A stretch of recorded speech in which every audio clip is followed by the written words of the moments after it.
you make of it? Since it came to me in a dream with someone or something telling me to do. Paul Simon didn't just write songs. He studied them like a code breaker. I drove the railway station running scared. He'd chase a harmony line until it revealed a hidden door, pull at a rhythm until it unlocked a whole other continent. That's nice. It's a little Hawaiian, but it's nice. What was going on in the studio, though, was a real tug of war. That curiosity turned American folk into something borderless and modern, then kept evolving long after the first wave of fame passed. Since we were 12 years old. But our musical inclinations are quite different. And so we would have disagreements, and the disagreements could be, real arguments that could stop a session cold. He wasn't shy about what moved him either. When a voice, a groove, or an arrangement hit him the right way, he absorbed it, worked with it, and, crucially, credited it. That's the through line of his career. Genuine admiration turning into craft. And sometimes, following that admiration meant walking into fire. Graceland didn't just change his sound. It sparked a global argument about art and politics. Simon took the heat, but he never apologized for loving the music and elevating the musicians who made it. This is the positive side of Paul Simon's legend. The 6 artists whose work he didn't just enjoy, but actively absorbed, learned from, and in several cases put on stage beside him. Some gave him a blueprint for harmony. Some handed him new rhythmic languages. Some kept him competitive, sharp, and a little restless. All of them helped him make better songs. Think you already know Simon's influences? Not like this. Let's count down the 6 artists Paul Simon loved the most, and exactly how their brilliance fueled his own. Number 6. The Everly Brothers. The Everly Brothers were the clearest blueprint Paul Simon ever had for how 2 voices could become one instrument. From the moment teenage Paul heard Bye Bye Love crackle through the radio, he locked in on their seam-tight blend, where lead and harmony trade places, vowels are shaped like notes, and breath control turns emotion into architecture. He practiced those intervals obsessively, memorizing how Don and Phil placed consonants like drum hits and slipped thirds into lines to make choruses bloom. That study didn't just make him a better singer. It convinced him that the purest way to deliver a lyric was with a partner who could mirror feeling at the syllable level. Enter Art Garfunkel. When Simon started writing for a duo, the Everlys were the silent coaches in the room. He'd reference their arrangements as a starting grid, build counter melodies that sat a hair's breadth above the lead, and then refine phrasing until the blend clicked and the song felt inevitable. Listen to early Simons and Garfunkel and the lineage is obvious. The glide of Kathy's song, the tightened choruses in The Sound of Silence, the way tenderness turns to lift the instant the top voice arrives. As the catalog grew, Simon kept honoring the source. He praised Don and Phil as the finest harmony singers in popular music, and decades later, welcomed them as honored guests on stage. Proof that this wasn't nostalgia, but gratitude. Their example taught him restraint as a production choice. Leave space for 2 lines to interlock, and the emotional voltage doubles. Most of all, they validated his instinct that melody wears best when carried by a relationship. 2 distinct tones choosing to agree. That lesson shaped his entire career, turning admiration into design and influence into a signature. That blueprint stayed with him in every chorus. Number 5. Ladysmith Black Mambazo. Ladysmith Black Mambazo didn't just broaden Paul Simon's palette, they rewired it. Hearing those hushed, interlocking harmonies and step-tight rhythms, he realized a song could be carried almost entirely by voices. Bass as heartbeat, tenors as lanterns, parts weaving like cloth. Instead of skimming the surface, he chose to learn the language. He spent months absorbing Isika Thamia's discipline, warmth over volume, entrances that click like gears, a unison that blossoms into a lattice of lines. Meeting Joseph Shabalala turned curiosity into collaboration. Together, they shaped Homeless, not as veneer, but as a piece that let the choir's cadence lead while Simon threaded English phrases through its spine. That spirit powered Graceland, where the choir's tone wasn't decoration but architecture. The supporting walls that let everything else resonate. The choice also lit a fuse. Traveling to South Africa during the cultural boycott drew fierce criticism from activists who believed any collaboration conferred legitimacy on an unjust regime. Simon answered that he was following musicians, not politicians, and he backed it with practice, crediting names, paying royalties, hiring South African players on world stages, and seeding the spotlight so audiences could meet the choir as artists, not ornaments. The controversy never erased the outcome.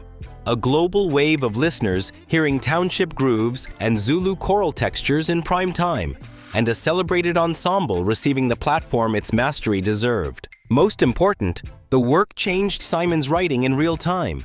He began trusting negative space, letting choruses breathe, and letting momentum come from breath and footfall instead of cymbal sizzle. Call and response became structure.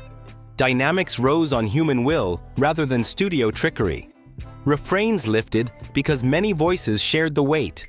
It wasn't pastiche, it was exchange. Two traditions met at ear level, found common time, and left each other taller. That's admiration with receipts, and songs the world still sings. Number 4. The Beatles. For a songwriter already obsessed with melody and meaning, the Beatles were proof you could be fearless in the studio, yet still write tunes strangers would hum decades later. Rubber Soul and Revolver didn't just sound new, they redefined the album. Sequenced, cohesive, and confident enough to treat the studio as an instrument, not a room. Simon paid attention. He studied how their chord choices smuggled in surprise, how a string part could speak like a second narrator, and how backing vocals could tilt a line from tender to wry without crowding the lyric. He clocked small, repeatable moves, key changes that arrive like a sunrise, tambourines that sharpen the downbeat, doubles and harmonies that widen a chorus without making it heavier. More than the tricks, he heard an ethos. Experiment hard, but let the song stay the boss. That ethos echoes across his late 60s work. Brighter colors in the arrangements, a readiness to invite studio alchemy into folk, electric textures glowing at the edges, percussion that nudges the pocket forward, and vocal stacks that behave like characters entering and exiting a scene. Even the pacing shifts. Sections don't just follow one another. They pivot, blossom, and return with purpose, as if the record is breathing. The melodies hold the center while production paints around them. It's the same lesson the Beatles embodied at their best. Every sound earns its place by moving emotion, not by showing off. Simon didn't imitate them. He absorbed their priorities and applied them to his own stories. The payoff was confidence. He could reach for new colors without abandoning the precision that defined him. Production began to carry meaning. An acoustic made confessional, a drum pattern made sly, a harmony cluster made luminous, so the story hit harder. And that foundation made his next leap into gospel lift feel inevitable. Number 3. The Dixie Hummingbirds. If harmony is architecture, gospel is architecture in motion. Stairs that rise just when your chest needs air. The Dixie Hummingbirds taught Paul Simon how to make that lift happen inside a pop song. Bring them into Loves Me Like a Rock, and suddenly the lyric has ballast. Each rock lands with the authority of a choir that's been testifying for decades. It wasn't window dressing. Working with the Hummingbirds sharpened Simon's instincts about where to place a response line, when to let the lead stay plain so the choir can bloom, and how to use timbre like color. Warm baritone as the bass coat, bright tenor as the highlight. The groove tightens, the words feel lighter, and the chorus doesn't just return, it rises. The collaboration also schooled him in restraint. Gospel power isn't sheer volume, it's dynamics, call and response, staggered entrances, and phrasing that can stretch a single syllable into a sunrise. Simon learned to leave air in the verse so the chorus had somewhere to go. He built refrains with lift baked into the melody, then trusted the choir to carry emotion a guitar or string pad might have crowded. The proof was immediate. The The Hummingbirds' own rendition later took home a Grammy, confirming that what Simon heard in their voices wasn't an accent on his song. It was a home the song naturally lived in. From there, hand claps felt like instruments. A hummed answer line could be a hook, and a well-placed unison shout did the work of a drum fill. Listen across Simon's catalog and you'll hear that lesson echo. Elastic backing parts that answer the lead like a second narrator. Stacked harmonies that open skylights in the arrangement. A subtle church feel tucked beneath polished pop. Admiration here wasn't just reverence. It was technical study. He learned how greatness moves air, and then built pop vessels sturdy enough to carry that lift without tipping into pastiche. Gospel gave him altitude and grace, but admiration isn't always reverent. Sometimes it's competitive. That's where Dylan comes in next. Number 2. Bob Dylan. Call it rivalry, call it reverence. Bob Dylan lived rent-free in Paul Simon's creative mind. A restless benchmark that kept the pen honest and the melodies sharp. Early on, Simon couldn't resist a grin and a jab with a simple desultory philippic, a playful send-up of Dylan's talk-sing cadence and rapid-fire name drops. Under the humor was a confession. Dylan had redrawn the map for lyric ambition, and anyone serious about songs had to answer that challenge. Over time, the wry parody matured into open respect. In 1999, they shared a bill across America, stepping into the same lights, trading verses, and singing on each other's material. You don't do that unless the admiration is real. Dylan's fearlessness, changing bands, tones, and even his own myth pushed Simon toward bolder metaphors and wider subjects, proving that popular music can carry heavy ideas without shedding its pulse. Simon, in turn, doubled down on a different ideal. Clean architecture, melodies that hold like well-cut stone, lines pruned until they glow. If Dylan is a river that floods the banks and redraws the land overnight, Simon is an aquifer. Quiet pressure, deep clarity, always feeding the surface. The comparison never vanished. It became a useful tension. Simon could look at what Dylan shattered and then craft something luminous from the fragments. Songs where grace and precision do the lifting. Their on-stage partnership sealed the truth. Competition made them both better, and affection survived the headlines. Simon never pretended Dylan didn't matter. He measured himself against the mountain, joked about it, climbed anyway, and then invited the other climber to share the view. That takes confidence, generosity, and love in equal measure. And it explains why Simon's finest work feels both carefully built and thrillingly alive. Number 1. Art Garfunkel. The most consequential love story in Paul Simon's career begins with two kids discovering their blend in a school hallway. Simon's songs were already good. Art Garfunkel's tenor made them inevitable. Put that voice on Bridge Over Troubled Water, and you don't just get a hit, you get the definitive version of comfort. Soaring enough to feel like faith, human enough to feel like a steady hand on your shoulder.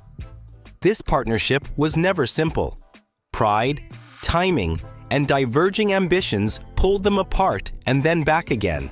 Yet each reunion proved the same quiet truth. The blend mattered more than the arguments. Garfunkel's ear for harmony shaped how Simon wrote. He chose keys that let the tenor bloom, tailored phrases so consonants landed like snare hits, left pockets of silence where that high note could hover. The result is why certain choruses feel airtight and inevitable. Loving Garfunkel's voice meant writing to it, yielding to it, and sometimes fighting for it. Because when that tone sits on top of Simon's earthier lead, the song's center of gravity rises. Central Park in 1981 showed the world the alchemy.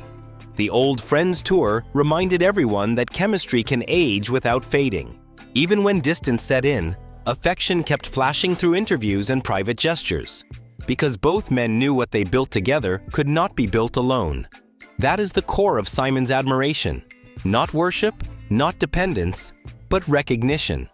Garfunkel's instrument didn't decorate the songs. It completed them, giving melodies lift, giving lyrics light, and turning good records into permanent companions for all time. When they reconnect, even for one verse, the old electricity returns. The note rings out, The air changes, and you remember the lesson Simon never forgot. Sometimes greatness is a duet, and love sounds like two voices moving as one. Paul Simon's catalog is a map of enthusiasms. The Everleys gave him the grammar of two-voice emotion. Ladysmith Black Mambazo handed him a new rhythmic language and the courage to brave a storm for it. The Beatles showed him the laboratory. The Dixie Hummingbirds taught him lift. Dylan kept him honest. Garfunkel turned good into timeless. That's not imitation.